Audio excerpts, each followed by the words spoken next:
आज तुम्ही बघितलं असन खऱ्या अर्थाने आज सत्याचा विजय झालेला आहे।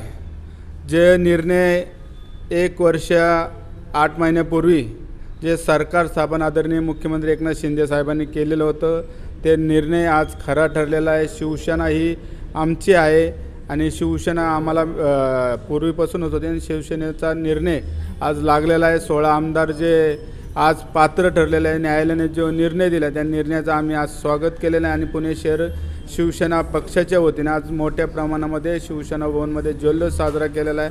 आज प्रत्येक शिवसैनिकामध्ये एक उत्साहाचं वातावरण आहे।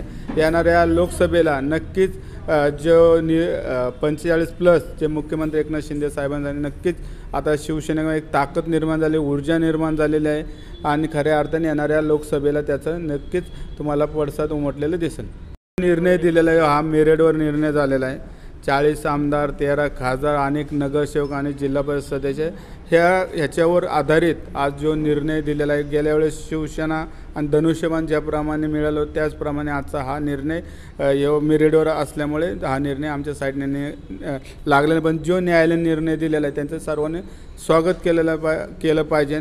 नक्कीच त्यांनी विरोधकांनी त्यांच्याच तोंडात मारून घेतल्यासारखं झालेलं आहे। म्हणून येणाऱ्या काळामध्ये ताकदीने सर्व शिवसैनिक आधुनिक उत्साहाने तुम्हाला येणारी लोकसभा, विधानसभा, स्थानिक स्वराज्यामध्ये त्याचा पडसाद उमटलेला दिसेल।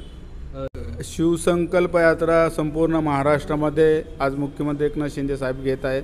त्या माध्यमातून प्रत्येक शिवसैनिकाला चार्ज करण्याचं काम चालू आहे। महायुतीत घेतलेले निर्णय तळागाळापर्यंत पोहोचवण्याचं काम त्या माध्यमात चालू आहे। लवकरात लवकर महायुतीच्या सर्व पदाधिकाऱ्यांचा एक प्रत्येक मतदारसंघावाईज आणि प्रत्येक जिल्ह्यावाईज मेळावे चालू होणार आहे। त्यामुळे एक वातावरण आजच्या निर्णयाने झाल्यामुळे नक्कीच याचा सर्व पडसाद तुम्हाला येणाऱ्या सगळ्या निवडणुकीमध्ये दिसेल। आमची व्हिडिओ बातमी आवडल्यास लाईक, शेअर आणि समांतर चॅनलला सबस्क्राइब करायला विसरू नका।